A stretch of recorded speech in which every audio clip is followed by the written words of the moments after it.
Banjir bandang dan longsor landa Tapanuli Tengah.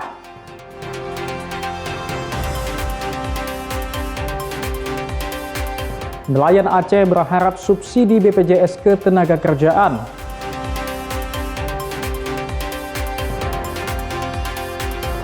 Kejati Sud terima 113 miliar pengembalian kerugian negara.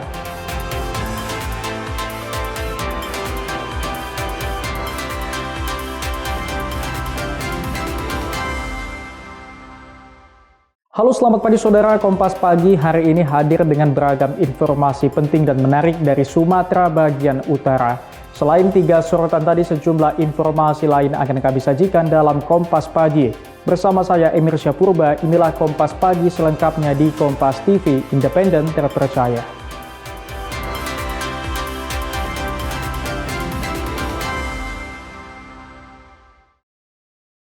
Saudara, banjir bandang dan tanah longsor menerjang Desa Merdame, Kecamatan Sitahuis, Kabupaten Tapanuli Tengah, Sumatera Utara.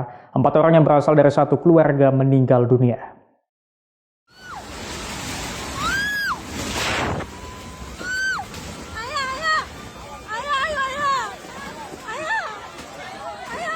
Banjir dan tanah longsor yang melanda kawasan Kabupaten Tapanuli Tengah terekam kamera amatir milik warga. 4 warga yang merupakan satu keluarga meninggal dunia usai tertimpa material longsor. Tingginya curah hujan sejak 2 hari terakhir diduga menjadi pemicu musibah banjir dan tanah longsor di sejumlah wilayah di Kabupaten Tapanuli Tengah.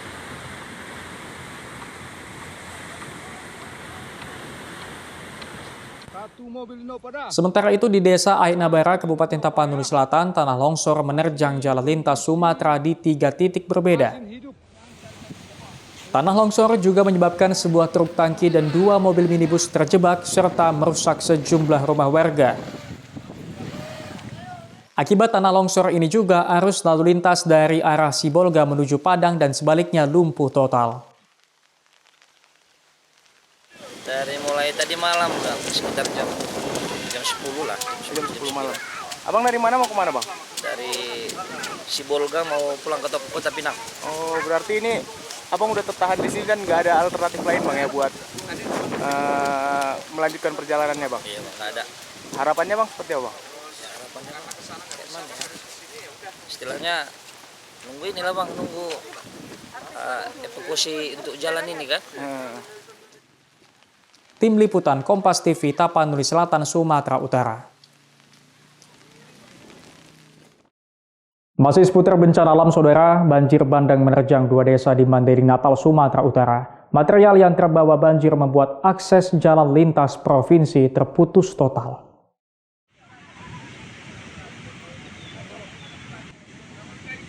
Banjir bandang menerjang Desa Tanobato dan Desa Pagaran Galagala di Kecamatan Penyambungan Selatan, Mandailing, Natal, Sumatera Utara, Selasa sore.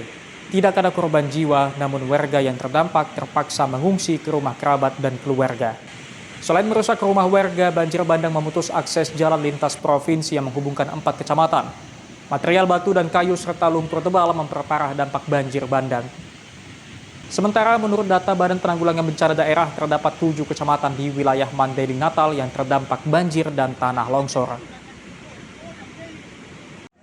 Kecamatan yang terparah di Kecamatan Muara Batangaris ya, ada di 4 desa yang kita sebut Desa Sulangaling, ada Desa Utarim Baru, Desa Kapundung, Lapuk Kapundung 1, dan Ranto Panjang.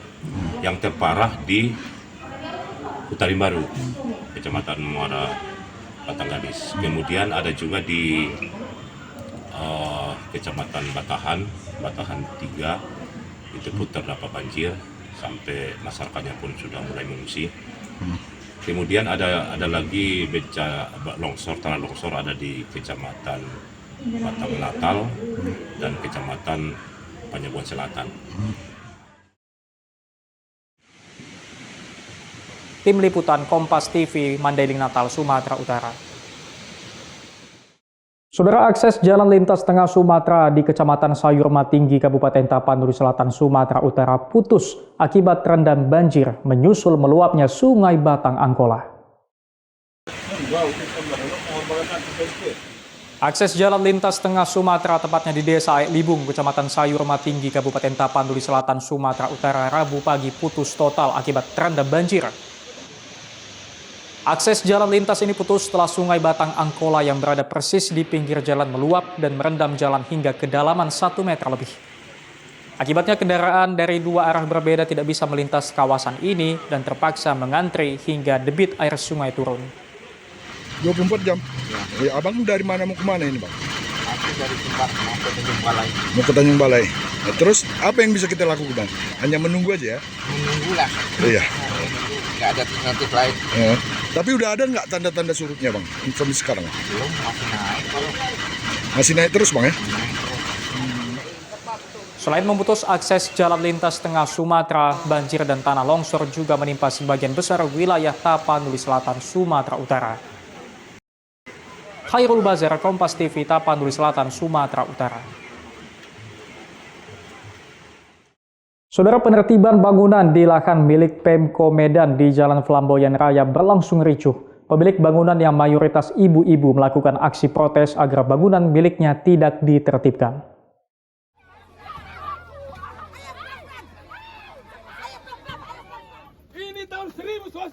Sejumlah ibu-ibu yang menggarap lahan milik pemerintah Kota Medan ini berusaha menghalangi petugas gabungan yang hendak melakukan pembongkaran bangunan miliknya yang berdiri di lahan Pemko Medan. Kericuhan tidak terhindari ketika petugas Satpol PP mengevakuasi pemilik bangunan keluar dari lokasi penertiban. Meski mendapat perlawanan, petugas gabungan akhirnya berhasil membongkar bangunan yang berdiri di lahan Pemko Medan tersebut. Asisten Pemerintahan Kota Medan mengatakan 26 hektar lahan milik Pemko Medan ini digarap oleh sejumlah warga sejak 20 tahun lalu. Lahan tersebut rencananya akan dihibahkan ke pemerintah pusat untuk pembangunan sekolah rakyat serta pembangunan gedung satuan pelayanan pemenuhan gizi. Warga yang bangunannya ditertibkan akan direlokasi ke Rusunawa di kawasan Tanjung Mulia. Yang nantinya aset ini akan kita hibahkan kepada pemerintah pusat melalui kementerian terkait. Nah, di atas lahan ini ada beberapa warga kita yang mendiami dan mengusahai selama kurang lebih tadi katanya 25 tahun. Nah, jadi ini kita kosongkan, kita berikan mereka Rusunawa. Ya, mereka kita relokasi ke Rusunawa kita di daerah Tanjung Mulia di Kayu Putih. Nah, seperti itu. Dan bangunan yang ada di atasnya hari ini itu kita lakukan pembongkaran. Pemerintah Kota Medan menghimbau kepada warga yang masih menempati lahan milik Pemko Medan untuk segera mengosongkan lahan tersebut. Dedi Rizky Ginting, Kompas TV Medan, Sumatera Utara.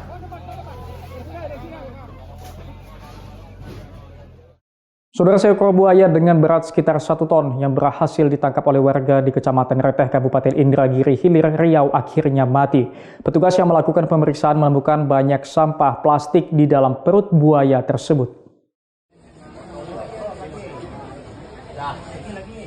Buaya yang sempat dirawat oleh petugas Damkar Indragiri Hilir setelah ditangkap oleh warga akhirnya mati pekan lalu.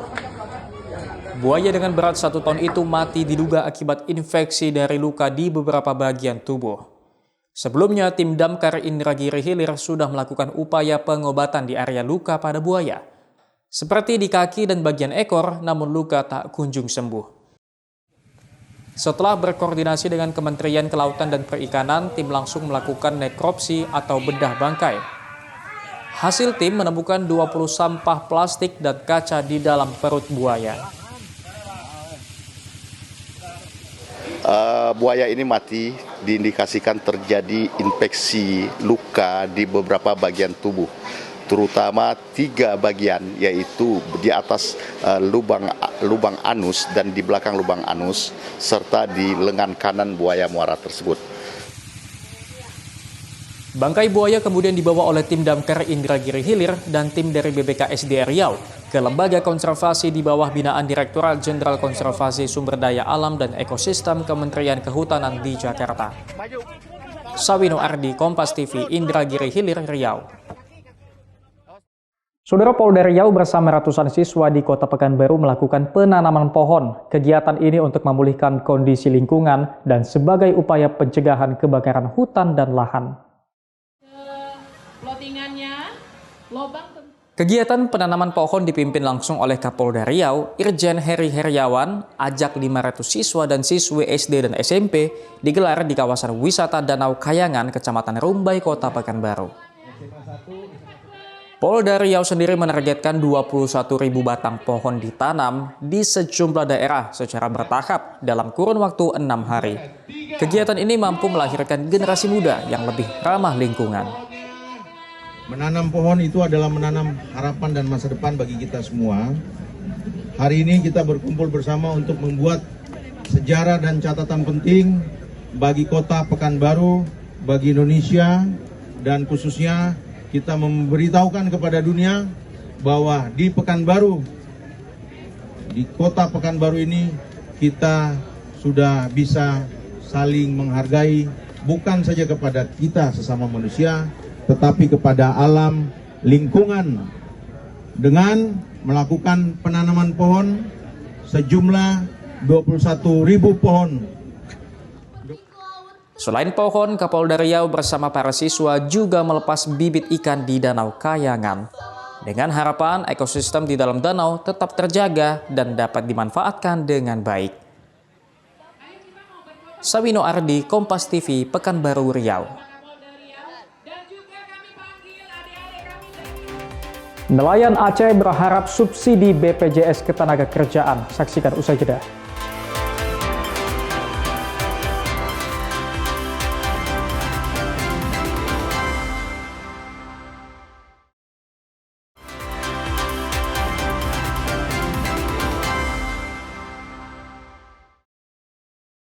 Saudara, nelayan di Provinsi Aceh masih banyak yang belum terdaftar sebagai peserta BPJS Ketenagakerjaan. Faktor biaya menjadi kendala utama sehingga nelayan berharap pemerintah memberikan subsidi. Berdasarkan data Yayasan Panglima Laut Aceh, belum seluruhnya nelayan memiliki fasilitas program BPJS Ketenagakerjaan. Selama ini nelayan khususnya daerah Aceh Besar dan Banda Aceh yang mengikuti program BPJS Ketenagakerjaan secara mandiri, yaitu membayar premi senilai Rp16.800 per orang. Teruntuk anak buah kapal, biasanya mereka didaftarkan oleh pemilik kapal ataupun pemodal. Saya melihat banyak yang pribadi, jadi masing-masing nelayan itu ada iuran yang dibayarkan setiap bulan, ada juga dengan sistem kita ada toki bangku yang menjamin ya, membayar bulanan, memotong, karena ini nelayan kita ini kan bergantung pada musim, pada alam ya. Jadi melaut itu kalau sudah musim angin biasanya kita nggak ada pilihan selain melaut. Jadi kadang ada musibah juga. Jadi dengan adanya BPJS ini akan sangat membantu sekali. Rumah nelayan kita kadang-kadang hanyut dan sebagainya. Dan itu sekarang sudah berjalan. Faktor biaya menjadi kendala utama nelayan belum terdaftar di BPJS Ketenagakerjaan. Nelayan berharap adanya subsidi dari pemerintah setempat untuk pembiayaan BPJS Ketenagakerjaan. Nggak ada. Dia kalau di keluarga, di kampung ada. Dari Kesman kita uruskan, itu ada. Jadi gini ceritanya. Kita ini nelayani kalau kelompok toki ini, kelompok toki lah kita bilang kan. Kalau dapat tuan dari toki itulah ada. Kalau enggak itu enggak ada. Jaminan dari toki ada musibah ada orang meninggal lah. Itu ada yang toki yang bawa pulang mayat ke kampung dikasihkan toki untuk kayak gitulah. Berapa kemampuan toki yang ngasih untuk kita kan, yang musibah ni kan. Bagi nelayan yang telah terdaftar sebagai peserta akan memiliki banyak manfaat, mulai dari perlindungan kecelakaan kerja, santunan kematian, hingga jaminan hari tua. Nova Misdayanti, Kompas TV, Banda Aceh, Aceh. Saudara, Gubernur Sumatera Utara Bobi Nasution berjanji dalam 1 pekan ke depan akan mengeluarkan surat rekomendasi terkait keberadaan PT Toba Pulp Lestari. Perusahaan juga diimbau agar tidak beroperasi di areal yang bersinggungan langsung dengan lahan masyarakat. Pemerintah Provinsi Sumatera Utara menggelar rapat tertutup bersama Sekretariat Bersama Gerakan Oikumenis untuk Keadilan Ekologi bersama perwakilan masyarakat adat yang berlangsung di kantor Gubernur Sumatera Utara. Rapat sengaja digelar untuk menyelesaikan konflik lahan antara masyarakat dengan PT Toba Pulp Lestari atau PT TPL. Surat rekomendasi nantinya merupakan hasil diskusi bersama mengenai pandangan pemerintah dan masyarakat terkait keberadaan PT TPL. Dan saya rasa bagus juga dan saya sepakat sebenarnya area-area yang bersinggungan dengan masyarakat, ya TPL jangan nanam dulu lah daripada terjadi konflik dan yang lainnya. Nah, hal-hal seperti ini nanti akan kita konklusikan sehingga menjadi satu rekomendasi yang baik dari pemerintah provinsi kepada pemerintah pusat. Pak, kapan target kita merekomendasikan itu? 1 minggu. Kami tadi sepakat 1 minggu ini kita akan waktunya nanti dipimpin Pak Sekda langsung dengan teman-teman Forkopimda dan Sekber. Waktunya kita minta seminggu biar minggu depan bisa saya teken dan kita rubah. Sekretariat Bersama Gerakan Oikumenis untuk Keadilan Ekologi menegaskan tuntutan penutupan PT TPL untuk kesejahteraan bersama dan kelestarian lingkungan. Eporus HKBP Victor Tinambunan menegaskan pihaknya akan mengawal seluruh tahapan hingga PT TPL ditutup. Ya, kita akan kawal rekomendasi sampai ketutup. Soal tahapannya bagaimana itu bisa didiskusikan. Tentang bulan 6 tahun depan ditutup, setengah tahun ini bicara dulu fokus kepada teman-teman yang bekerja di situ, itu lain soal. Tetapi pada akhirnya memang ke sana. Supaya nanti sesudah ini tutup, walaupun 1 tahun mungkin akan kerja keras untuk mengatasi hal-hal yang lain, tetapi dalam perjalanan jangka panjang, Sumatera Utara akan lebih sejahtera, ekonominya akan lebih baik, Danau Toba akan lebih baik, sungai-sungai akan hidup kembali, kehidupan masyarakat di Sumatera Utara akan jauh lebih baik. PT Toba Pulp Lestari merupakan perusahaan industri kertas. Berdasarkan data Koalisi Indonesia Memantau, luas konsesi PT TPL lebih dari 167.000 hektar berlokasi di kawasan Danau Toba. Heru Gandamalau, Kompas TV, Medan, Sumatera Utara. Perlu kita selang-selingi orasi ini, bukannya aku tidak mau. Saudara, pemerintah Kota Pekanbaru akan menganggarkan dana hingga 1 triliun untuk perbaikan dan pembangunan drainase di Kota Pekanbaru. Hal ini dilakukan agar Kota Pekanbaru bebas dari banjir.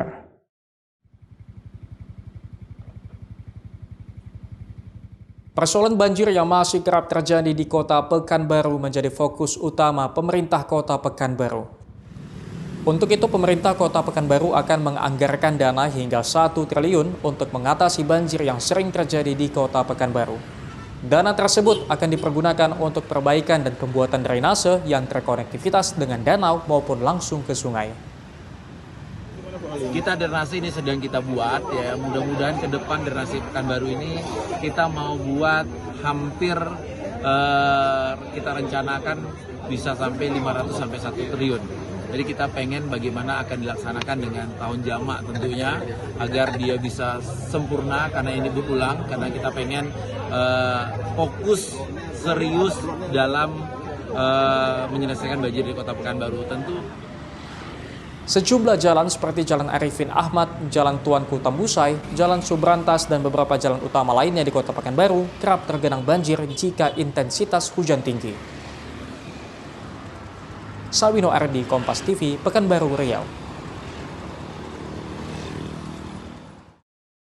Saudara, sebuah sanggar kecil bernama Teater Dermaga menjadi ajang anak-anak remaja di sekitar Pelabuhan Belawan untuk mengembangkan kreativitasnya. Di sanggar ini, anak-anak remaja belajar berbagai hal seperti menari, membaca puisi, hingga belajar seni peran. Hampir setiap sore, halaman kantor Ditpol Air Polda Sumut berubah menjadi ruang kecil penuh harapan. Di antara deru kapal yang bersandar dan semilir angin laut, sekelompok remaja membentuk lingkaran untuk mengembangkan kreativitas seni yang dimilikinya. Jadi apa? Para remaja ini tergabung dalam sanggar teater yang digagas oleh sejumlah pegiat seni. Di sanggar ini mereka belajar seni peran, menari, hingga membaca puisi. Berdetak, kami mati muda. Melalui teater dermaga, anak-anak remaja diharapkan dapat terhindar dari pengaruh narkoba atau tindak kriminalitas lainnya. Nah ini, alhamdulillah ada sebagian anak-anak yang terlibat dengan tawuran, ada yang terlibat dengan narkoba, ada yang sudah tidak menentu hidupnya, direkrut kemarin dan mereka merasa berarti lagi hidup itu. Alhamdulillah teater ini bisa merubah mereka. Dan banyak terlihat di latihan tadi ada anak-anak dan sebagian itu ya, ada lagi yang belum datang. Mereka itu dulunya ya susah diatur, ya. Melawan sama orang tua, tapi setelah kita bina, kita adakan namanya pembaiat, kita adakan ini latihan alam, kemudian mereka sadar bahwa hidup itu harus begini, jalan baiknya harus begini, ini tidak baik, itu yang kita perkenalkan sama mereka. Dan Kini pengelola teater dermaga berharap lebih banyak anak-anak remaja yang bergabung, sehingga bisa lebih mengembangkan kreativitas di jalur yang positif. Dedi Zulkifli Tarigan, Kompas TV, Medan, Sumatera Utara. Saudara, warga desa Sempajaya, Kabupaten Karo menanam kentang di lahan seluas 1 hektar. Selain untuk menjaga pasokan pangan di desa, program ini untuk menambah pemasukan desa. Warga desa Sempajaya terlihat antusias saat melakukan panen kentang perdana di lahan seluas 1 hektar. Aksi warga ini sebagai bagian dari program ketahanan pangan yang digagas oleh warga desa. Dari lahan seluas 1 hektar, warga menghasilkan sekitar 20 ton kentang. Nantinya hasil panen akan digunakan untuk menambah pendapatan desa. Sebahagian lagi akan disimpan dan akan digunakan untuk kepentingan masyarakat desa. Selain menanam kentang, warga desa juga menjaga ketahanan pangan dengan mengembangkan peternakan dan perikanan. Kebetulan desa Sempajaya ada membuat program BUMDes ini ketahanan pangan. Jadi di ketahanan pangan ini kita ada 3 unit, 1 pertanian, 1 peternakan, 1 perikanan. Jadi khusus untuk pertanian, sesuai dengan hasil rapat musyawarah masyarakat, kita melaksanakan unit pertanian kentang yang sudah kita laksanakan kurang lebih 1 hektar, ada di 3 titik lokasi. Nah, kita sudah melaksanakan panen. Jadi untuk estimasi yang kita dapat dari 20.000 mata bibit, kita mendapat hasil kurang lebih 20 ton. 20 ton. Warga berharap program ini mampu meningkatkan perekonomian warga desa. Hendri Setiawan, Kompas TV, Karo, Sumatera Utara. Saudara, pelajar di Kota Medan ciptakan karya inovatif berupa batu bata ramah lingkungan. Produk ini diracik dari bahan gabus sintetis dan abu sekam padi. Berawal dari banyaknya limbah gabus sintetis styrofoam, sejumlah pelajar mencoba berinovasi membuat batu bata. Mereka mencoba mencampur styrofoam bekas ayam penyet tersebut dengan abu sekam padi dan sejumlah bahan lain. Setelah bereksperimen beberapa kali, akhirnya mereka mendapatkan hasil sempurna, batu bata ramah lingkungan yang kuat, ringan, dan tahan panas. Tim kreatif yang terdiri dari Raikonen, Fiona Kalista Amada, Syed Muhammad Rifai bin Syed Saiful, Raihana Faiha Azarin, dan Muhammad Ali Haidar Lubis berhasil menyabet Best Award kategori Civil and Construction Technology dalam ajang International Competition on Science, Technology, Engineer, and Mathematics di Kuala Lumpur, Malaysia pada 9-11 Oktober 2025 yang lalu.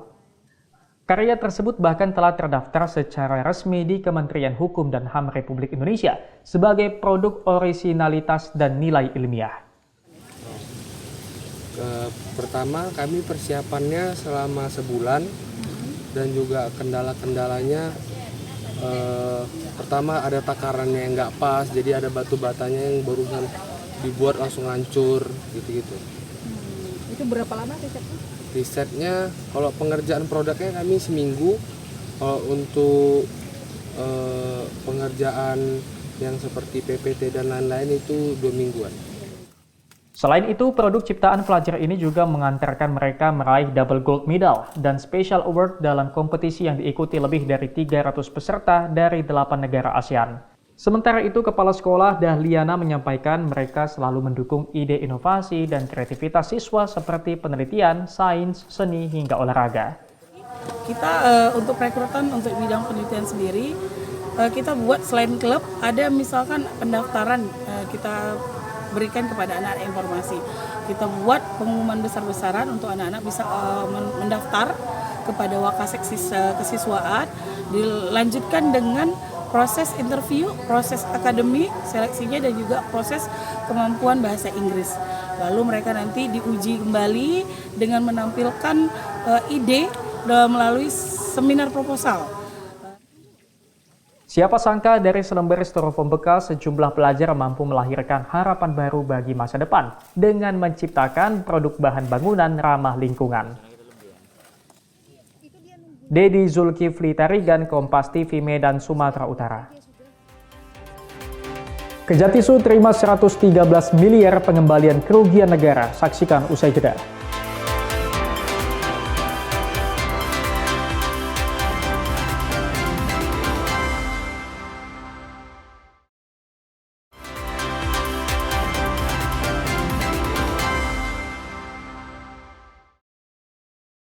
Saudara, Kejaksaan Tinggi Sumatera Utara kembali menerima uang 113 miliar rupiah yang merupakan pengembalian kerugian keuangan negara dari PT Nusa Dua Propertindo dalam kasus dugaan korupsi penjualan aset PT PN1 Regional 1. Dalam kasus ini, Kejaksaan Tinggi Sumatera Utara telah menetapkan 4 tersangka. Uang dengan nilai lebih dari 113 miliar rupiah diserahkan PT Nusa Dua Propertindo, anak perusahaan PT PN yang menjalin kerjasama operasional dengan PT Ciputra Land dalam pembangunan kawasan pemukiman. Kejaksaan Tinggi Sumatera Utara sebelumnya pada tanggal 22 Oktober lalu telah menerima pengembalian dana kerugian negara sebesar 150 miliar rupiah. Dengan pengembalian ini, seluruh kerugian negara dalam kasus korupsi penjualan aset PT PN1 Regional 1 telah dikembalikan. Kepala Kejaksaan Tinggi Sumut Harli Siregar mengatakan pengembalian kerugian negara tidak menutup proses penanganan perkara. Pihaknya terus melengkapi pemberkasan para tersangka untuk disidangkan. Akibat tindak pidana korupsi pada perkara penjualan aset dimaksud, ya, sebagaimana sedang kita tangani, seluruhnya telah dikembalikan, ya, oleh pelaku pidana kepada negara melalui penyidik Kejaksaan Tinggi Sumatera Utara. Namun perlu kami sampaikan rekan-rekan media bahwa ini adalah pemulihan dari sisi kerugian keuangan negara. Sedangkan terkait dengan penanganan perkaranya itu tentu terus berproses. Ya. Kasus dugaan korupsi penjualan aset PT PN1 Regional 1, Kejaksaan Tinggi Sumatera Utara telah menetapkan 4 tersangka. 2 diantaranya mantan Kepala BPN Sumut dan mantan Kepala BPN Kabupaten Deli Serdang. Roganda Malau, Kompas TV, Medan, Sumatera Utara.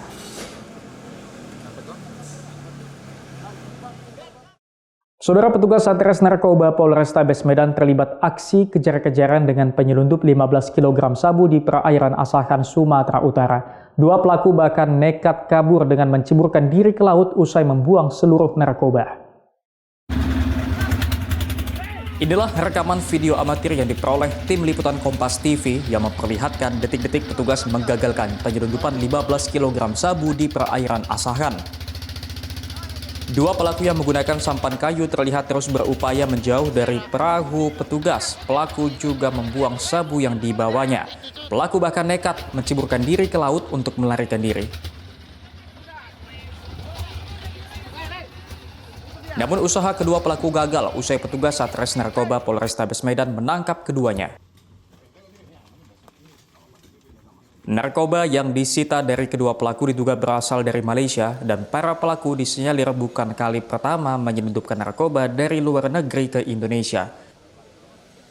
Polisi kini tengah memburu pelaku-pelaku lain dalam kasus ini, termasuk pengendali dalam jaringan ini. Pengungkapan 15 kg sabu yang baru beberapa hari ini kita ungkap, dan ini menariknya dilakukan di perairan. Tersangka mencoba menghilangkan barang bukti dengan cara 15 kg sabu dibuang ke laut. Dan tim yang dipimpin oleh Kasat Narkoba berhasil tidak hanya menangkap tersangkanya, menangkap alat kejahatannya, dan juga berhasil menangkap barang bukti dan menyita barang bukti. Dua pelaku yang ditangkap kini terancam penjara selama lebih dari 5 tahun atau maksimal dapat dihukum dengan hukuman mati karena dijerat dengan Undang-Undang Nomor 35 Tahun 2009 tentang narkotika. Ferry Irawan, Kompas TV, Medan, Sumatera Utara. Saudara, sindikat penjual vape mengandung narkoba jenis kokain diringkus personel Satres Narkoba Polrestabes Medan. Modus ini disebutkan merupakan cara baru pelaku narkoba. Ini adalah rekaman saat polisi menggeledah sepeda motor yang dikendarai pelaku. Pelaku digeledah saat hendak menjual sejumlah pot vaping liquid dengan berisi narkoba kemarin malam.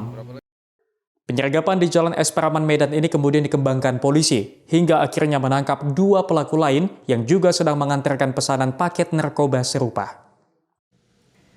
Kapolres Tabes Medan, Komisaris Besar Polisi Jian Calvin Simanjuntak mengungkapkan kasus ini merupakan kasus pertama di Indonesia. Sebab vape dengan kandungan kokain narkoba biasanya hanya menggunakan obat keras serta ketamin. Namun dalam kasus ini, vape mengandung kokain.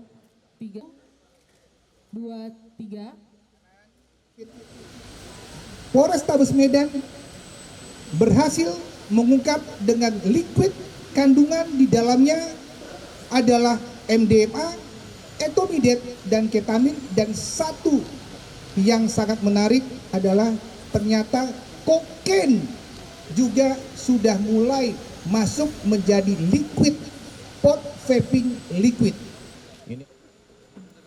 Selain puluhan pop vaping liquid dengan kandungan narkoba, dari tangan pelaku juga disita narkoba jenis pil Happy Five dan pil ekstasi.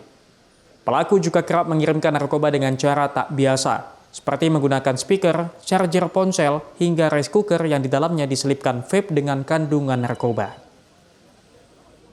Ketiga pelaku kini terancam penjara selama lebih dari 5 tahun karena dijerat dengan Undang-Undang Nomor 35 Tahun 2009 tentang narkotika. Ferry Irawan, Kompas TV, Medan, Sumatera Utara. Saudara, seorang remaja di Kabupaten Deli Serdang, Sumatera Utara tega membunuh dan merampok sahabatnya sejak kecil. Perbuatan ini dilakukan karena terdesak membayar cicilan sepeda motor.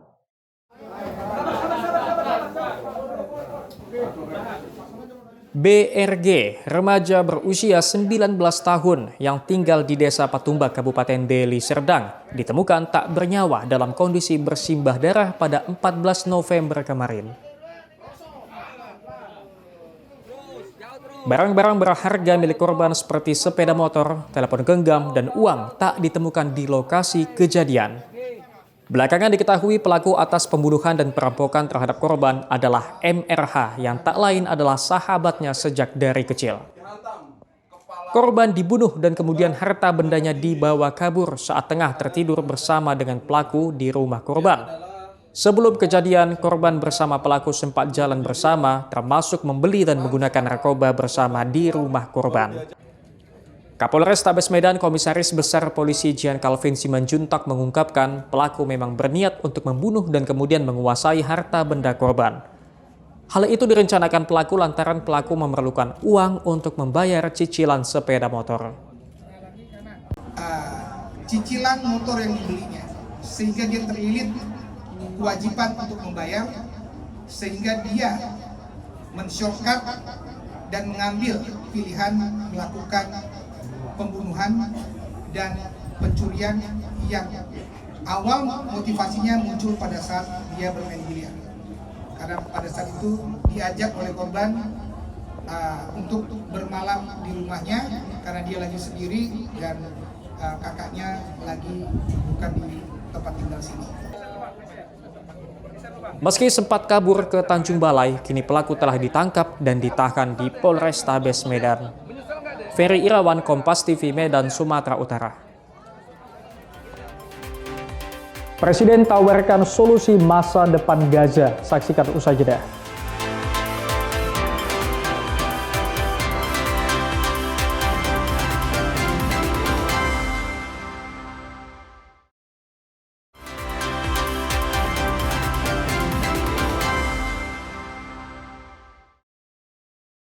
Saudara Menteri Agama Nasaruddin Umar menyatakan Presiden Prabowo telah memikirkan jauh ke depan tentang kelanjutan dari proses perdamaian di Palestina.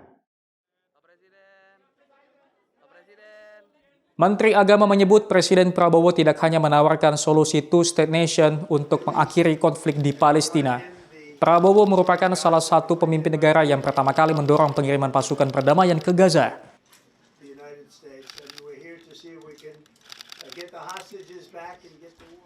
Menurut Nasaruddin, Prabowo juga telah memikirkan bagaimana kelanjutan perdamaian di Palestina, khususnya dalam hal pendidikan dan perekonomian bagi warga Palestina.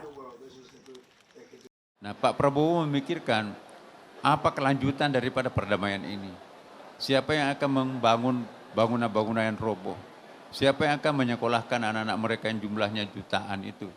Siapa yang akan memberikan solusi ekonomi terhadap mereka? Pak Presiden kita itu memikirkan sangat jauh ke depan.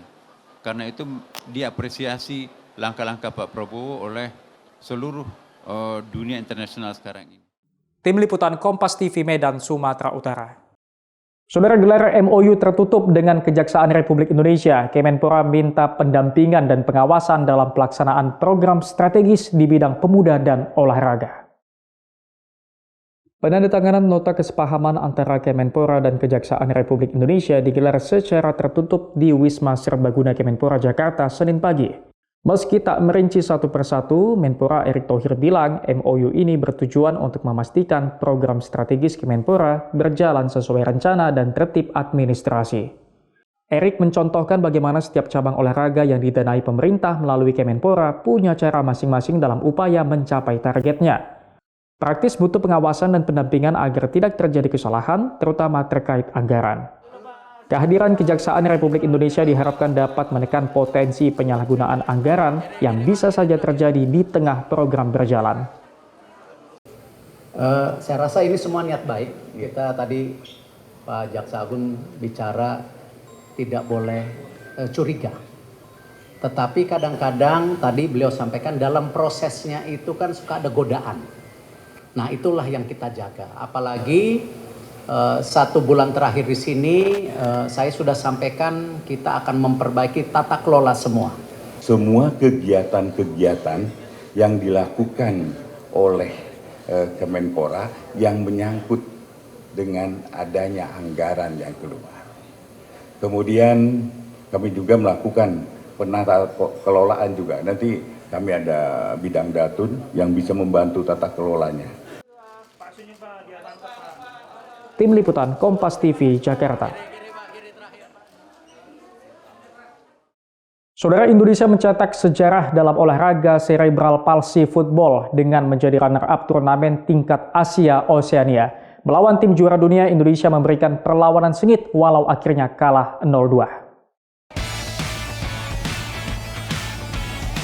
Final turnamen cerebral palsy football tingkat Asia dan Oseania digelar di Stadion Sriwidari Solo, Jawa Tengah. Indonesia jumpa sang juara dunia tahun lalu, Iran. Tidak diunggulkan di partai final, namun Indonesia bermain sangat baik, terutama lini tengah yang dinamis dan mampu menjaga ritme permainan. Pertahanan Iran yang kokoh dan kiper Aref Babaeni yang menjadi tembok tebal membuat Yanuar Duma dan kolega tumbang 0-2. Turnamen ini menjadi pemanasan tim cerebral palsy football Indonesia jelang bertarung di Piala Dunia tahun depan. Ya, kita akan mematangkan skema dan khususnya di sisi penempatan pemain ya. Jadi kita akan set untuk pakemnya, bagaimana pergerakan posisi menghadapi tim-tim yang kuat. Nanti kita akan maksimalkan di situ. Ya, kami sangat antusias, sangat bersemangat. Apalagi World Cup tahun depan kami sudah mengunci tiketnya. Jadi kami akan semaksimal mungkin dalam persiapan pelatnas nanti. Pertama kali ikut turnamen tingkat Asia Oseania, Indonesia langsung mencapai final. Perjalanan ke final tak mudah karena Indonesia menghadapi Australia, Jepang, dan Thailand. Widi Nugroho, Kompas TV, Solo, Jawa Tengah. Saudara, Pekan Olahraga Kabupaten Deli Serdang tahun 2025 diikuti 2.000 lebih atlet dari 20 cabang olahraga. Tingginya jumlah atlet yang berlaga membuktikan komitmen pemerintah Kabupaten Deli Serdang dalam membina dan melahirkan atlet-atlet berprestasi. Pekan Olahraga Kabupaten Deli Serdang tahun 2025 secara resmi dibuka oleh Bupati Deli Serdang Asri Ludin Tambunan di lapangan Emplasmen Kuala Namu.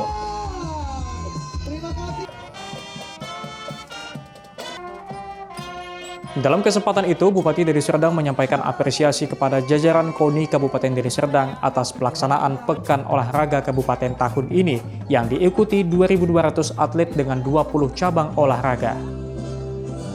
Jumlah ini meningkat tajam dari pelaksanaan Pekan Olahraga Kabupaten pada tahun sebelumnya. Karena antusias dari para atlet inilah yang membuat acara Porkap ini. Tahun ini merupakan tahun menurut saya yang paling besar dalam pelaksanaan Porkap. Tahun lalu Pak Ketua, saat saya masih menjadi Ketua KONI, hanya Ketua KONI nggak Bupati, sudah ada lebih kurang 1.000 atlet. Tapi ternyata hari ini saya tanya tadi sama Ketua Panitia, yang ikut Porkap tahun ini lebih kurang ada 2.200 atlet se-Kabupaten Deli Serdang. Selain memanfaatkan venue milik pemerintah Kabupaten Deli Serdang, Pekan Olahraga Kabupaten tahun ini juga menggunakan sejumlah fasilitas di Sport Center Sumatera Utara. Bupati Deli Serdang juga menegaskan pentingnya jaminan perlindungan kesehatan, khususnya bagi atlet bela diri, serta menekankan pentingnya nilai sportivitas dalam setiap pertandingan. Target dari pelaksanaan Pekan Olahraga Kabupaten ini, kita mau menggali atlet-atlet prestasi di kabupaten ini, menjadikan Pekan Olahraga Kabupaten ini menjadi salah satu tempat mereka untuk menunjukkan prestasi mereka. Dalam acara tersebut dilakukan penyerahan piala bergilir dari Kecamatan Biru-Biru kepada panitia untuk kembali diperebutkan. Tim Liputan Kompas TV Deli Serdang, Sumatera Utara. Banjir bandang landa Tapanuli Tengah, saksikan usai jeda.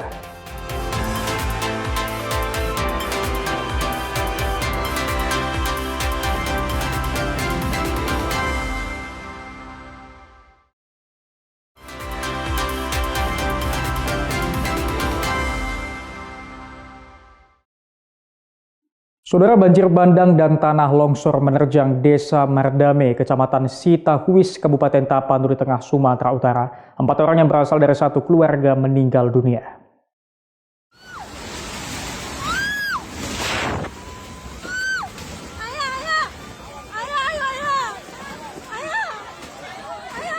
Banjir dan tanah longsor yang melanda kawasan Kabupaten Tapanuli Tengah terekam kamera amatir milik warga.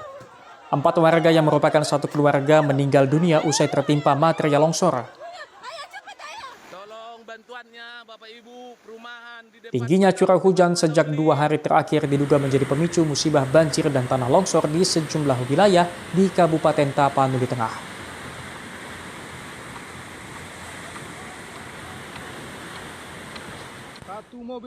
Sementara itu di Desa Ainabara, Kabupaten Tapanuli Selatan, tanah longsor menerjang jalan lintas Sumatera di 3 titik berbeda. Tanah longsor juga menyebabkan sebuah truk tangki dan 2 mobil minibus terjebak serta merusak sejumlah rumah warga. Akibat tanah longsor ini juga arus lalu lintas dari arah Sibolga menuju Padang dan sebaliknya lumpuh total.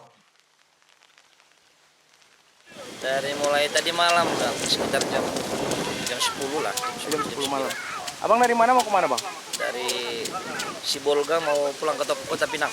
Oh, berarti ini Abang udah tertahan di sini dan nggak ada alternatif lain, Bang, ya buat melanjutkan perjalanannya, Bang? Iya, Bang, nggak ada. Harapannya, Bang, seperti apa, Bang? Ya, harapannya gimana ya? Istilahnya nunggu inilah, Bang, nunggu evakuasi untuk jalan ini kan. Tim Liputan Kompas TV Tapanuli Selatan, Sumatera Utara. Masih seputar bencana alam, saudara, banjir bandang menerjang 2 desa di Mandailing, Natal, Sumatera Utara. Material yang terbawa banjir membuat akses jalan lintas provinsi terputus total.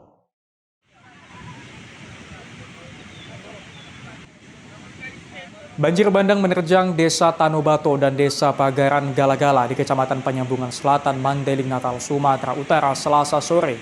Tidak ada korban jiwa, namun warga yang terdampak terpaksa mengungsi ke rumah kerabat dan keluarga. Selain merusak rumah warga, banjir bandang memutus akses jalan lintas provinsi yang menghubungkan 4 kecamatan. Material batu dan kayu serta lumpur tebal memperparah dampak banjir bandang. Sementara menurut data Badan Penanggulangan Bencana Daerah, terdapat 7 kecamatan di wilayah Mandailing Natal yang terdampak banjir dan tanah longsor.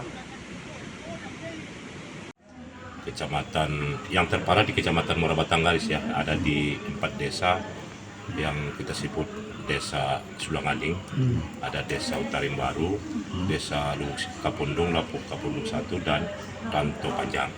Yang terparah di Utarim Baru, Kecamatan Muara Batanggaris. Kemudian ada juga di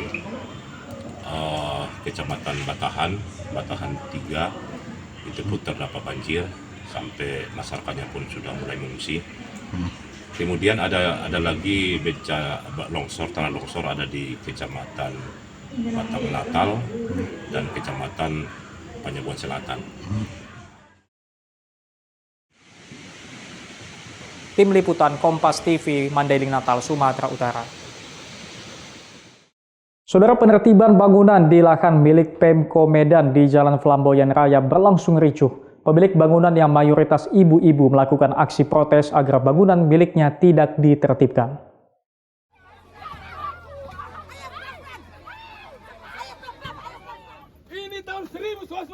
Sejumlah ibu-ibu yang menggarap lahan milik pemerintah Kota Medan ini berusaha menghalangi petugas gabungan yang hendak melakukan pembongkaran bangunan miliknya yang berdiri di lahan Pemko Medan. Kericuhan tidak terhindari ketika petugas Satpol PP mengevakuasi pemilik bangunan keluar dari lokasi penertiban.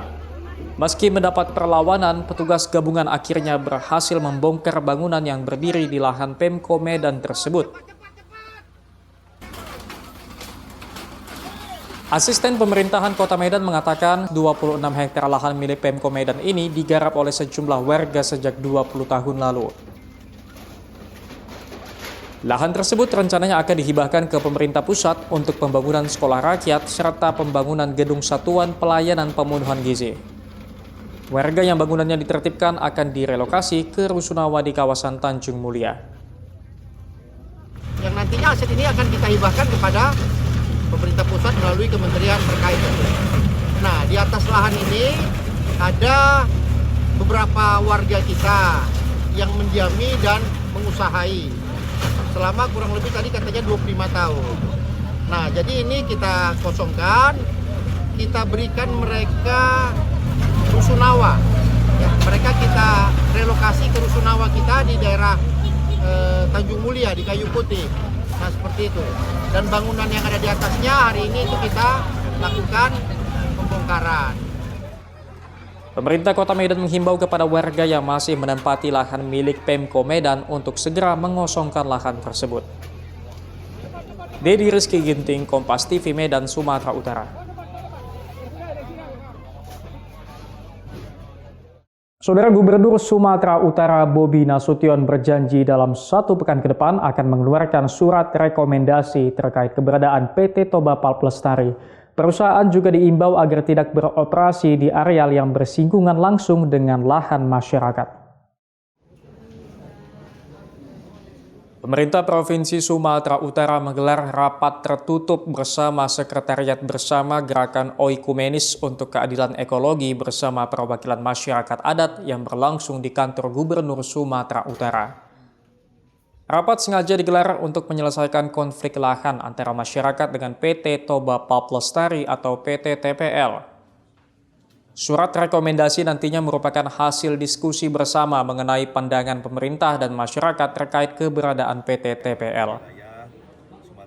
Dan saya rasa bagus juga dan saya sepakat sebenarnya area-area yang bersinggungan dengan masyarakat, ya TPL jangan nanam dulu lah daripada terjadi konflik dan yang lainnya. Nah, hal-hal seperti ini nanti akan kita konklusikan sehingga menjadi satu rekomendasi yang baik dari pemerintah provinsi kepada pemerintah pusat. Pak, kapan target kita merekomendasikan itu? 1 minggu. Kami tadi sepakat 1 minggu ini kita akan waktunya nanti dipimpin Pak Sekda langsung dengan teman-teman Forkopimda dan Sekber. Waktunya kita minta seminggu biar minggu depan bisa saya teken dan kita harus. Sekretariat Bersama Gerakan Oikumenis untuk Keadilan Ekologi menegaskan tuntutan penutupan PT TPL untuk kesejahteraan bersama dan kelestarian lingkungan. Eporus HKBP Victor Tinambunan menegaskan pihaknya akan mengawal seluruh tahapan hingga PT TPL ditutup. Ya, kita akan kawal rekomendasi sampai ketutup. Soal tahapannya bagaimana itu bisa didiskusikan. Entah bulan 6 tahun depan ditutup, setengah tahun ini bicara dulu fokus kepada teman-teman yang bekerja di situ, itu lain soal. Tapi pada akhirnya memang ke sana. Supaya nanti sesudah ini tutup, walaupun 1 tahun mungkin akan kerja keras untuk mengatasi hal-hal yang lain, tetapi dalam perjalanan jangka panjang, Sumatera Utara akan lebih sejahtera, ekonominya akan lebih baik, Danau Toba akan lebih baik, sungai-sungai akan hidup kembali, kehidupan masyarakat di Sumatera Utara akan jauh lebih baik. PT Toba Pulp Lestari merupakan perusahaan industri kertas. Berdasarkan data Koalisi Indonesia Memantau, luas konsesi PT TPL lebih dari 167.000 hektar berlokasi di kawasan Danau Toba. Heru Gandamalau, Kompas TV, Medan, Sumatera Utara.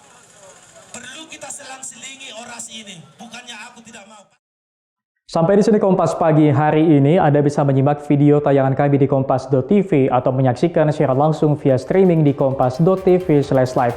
Kami undur diri, tetap saksikan rangkaian berita lainnya hanya di Kompas TV, independen terpercaya.